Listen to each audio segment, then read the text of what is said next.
Picture this. It's December 29th, 1989. You're standing on the floor of the Tokyo Stock Exchange watching the Nikkei 225 close at 38,915. Champagne corks are popping. Japan is unstoppable. The Imperial Palace grounds in Tokyo are worth more than all of California. Japanese companies own Rockefeller Center in Pebble Beach. 8 of the world's 10 largest banks are Japanese.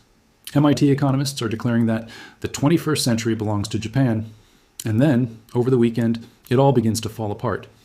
By the end of 1992, 60% of the wealth, $2 trillion, would simply vanish. The Nikkei would spend the next 34 years trying to crawl back to that peak. And Japan, the world's economic marvel, would enter what historians now call the lost decades, a period of stagnation so profound that it's still struggling to escape. This is the story of how the richest nation on earth went broke, not through war, not through revolution, but through something far more insidious, the belief that the good times would never end. Let's rewind to understand how Japan got here. In 1950, Japan was devastated. World War II had destroyed 40% of its capital stock and killed millions. The economy was in ruins. And yet, by the 1980s, Japan had achieved what seemed impossible. From 1952 to 1971, real GDP growth averaged 9.6% annually. Even after the oil shocks of the 70s, growth remained strong at 4% per year through the 80s. Japan wasn't just growing, it was dominating. By 1988, it had become the world's second largest economy. Japanese companies were manufacturing the world's best cars, electronics, and semiconductors. Sony, Toyota, Honda, Mitsubishi, these names represented the pinnacle of quality and innovation. The country exported relentlessly. Japanese goods flooded American markets. By the mid-80s, the United States was hemorrhaging manufacturing jobs and running massive trade deficits. The political pressure became unbearable. On September 22, 1985, finance ministers and central bank governors from 5 nations, the United States, Japan, West Germany, France, and the United Kingdom, gathered at the Plaza Hotel in New York City. The Americans had a problem. The dollar was too strong. It had appreciated 50% over 5 years, making American exports uncompetitive. Japan's manufacturing dominance was seen as the primary culprit. Congress was threatening protectionist legislation. The automotive industry was screaming.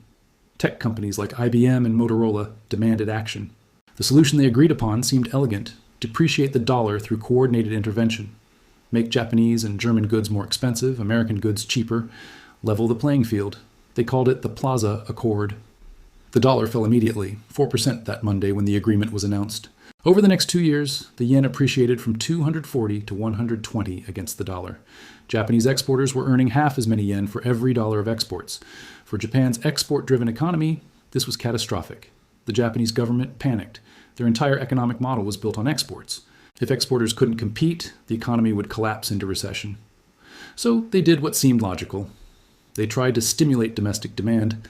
The Bank of Japan slashed interest rates. Between January 1986 and February 1987, the discount rate fell from 5% to 2.5%. The money supply exploded. Narrow money grew at 6.7% annually from 1986 to 88, while broader monetary aggregates expanded even faster at 10.1%. Credit became absurdly cheap. Banks, eager to lend, began financing anything and everything. Real estate developers borrowed billions. Corporations borrowed to buy land and stocks. Individual investors borrowed to speculate. And here's where the madness began. Land prices had already been rising in the 1980s, driven by Japan's economic success and limited urban space. But with cheap money flooding the system, they went parabolic. Between 1985 and 1990, land and real estate prices rose 167%. Tokyo real estate was selling at 350 times Manhattan prices. Think about that. A single square meter in Ginza peaked at 30 million yen, approximately $219,000 at the time. People whispered that you could sell the Imperial Palace grounds and buy all of California. The stock market was even crazier. The Nikkei had hovered around 10,000 in 1985. By 1987, it had more than doubled. The final 2 years of the decade saw a 60% gain. Companies with mediocre earnings traded at price-to-earnings ratios of 70. Some reached 100. By 1989, 8 Japanese companies ranked among the world's top 10 by market capitalization. The Industrial Bank of Japan sat at number 1. American companies, only ExxonMobil made the list at number 6. The Financial Times wrote in bewilderment, "One cannot help feeling that successful investment in Japan requires not just a suspension of disbelief, but superstitious faith, too. Banks use the rising stock and real estate prices as collateral for more loans. Corporations borrowed against their inflated balance sheets to buy more assets. Cross-shareholdings between corporations rose to 67%, reducing the shares available for public trading and making prices even easier to manipulate. It was a self-reinforcing cycle. Rising prices justified more borrowing. More borrowing drove prices higher. Everyone was getting rich, on paper. Behind the scenes, corruption was endemic. The recruit scandal of 1988 revealed that shares in a human resources firm had been offered to politicians in return for favors. The entire cabinet was implicated. Runaway, a former restaurant owner in Osaka, defrauded banks so spectacularly that she contributed to the collapse of the Industrial Bank of Japan. But nobody cared. The party was too good. By May 1989, even the Bank of Japan realized something was wrong. Asset inflation was out of control. Real inflation, the kind that affects consumer prices, was starting to creep higher. They had created a monster. So they raised interest rates. The discount rate went from 2.5% in May 1989 to 6% by August 1990. 5 interest rate hikes in 15 months. At first, nothing happened. Asset prices kept rising. The Nikkei hit its peak on December 29, 1989, the last trading day of the decade. It closed at 38,915.87. Then, the weekend came. When markets reopened in January 1990, something had shifted. Investors began to realize that at a price-to-earnings ratio of 70, Japanese stocks weren't investments. They were speculation. And when interest rates are 6%, speculation becomes expensive. The selling began. The stock market collapsed first. By September 1990, just 9 months later, the Nikkei had fallen 50%. By August 1992, it sat at 14,338, 63% below its peak. $2 trillion in market value had evaporated, but stocks were just paper. The real devastation came in real estate. Land prices peaked in 1991, lagging about a year behind stocks. Then they began their descent. In 1992, the bubble collapse was officially declared as land prices dropped the most in a single period. Tokyo experienced the worst of the catastrophe. Residential land prices fell 19% compared to 1991. Commercial land declined 13%, and they kept falling. By 2001, land values had dropped 70% from their peak. Think about what this meant. A company that had borrowed $100 million against land in 1990 now had collateral worth $30 million. Banks that had lent freely based on inflated asset values were suddenly staring at massive losses. Loans went bad everywhere. Borrowers defaulted. Small and medium enterprises collapsed. By the late 1990s, non-performing assets at Japanese banks exceeded $1 trillion. But here's where Japan made its critical mistake. It didn't let the bad banks fail. Instead of forcing bankruptcies and restructuring, the government propped up insolvent institutions. They became what economists call zombie banks, barely alive, unable to lend, dragging down the entire economy. Corporations faced the same problem. They had borrowed heavily during the bubble years to finance expansive strategies. Now they were drowning in debt. But instead of defaulting or restructuring, they used their cash flows to pay down debt rather than invest in new projects. Investment, which had been 22% of GDP, collapsed. Corporate spending fell by that same 22% between 1990 and 2003. Consumers, watching their wealth evaporate and uncertain about the future, stopped spending.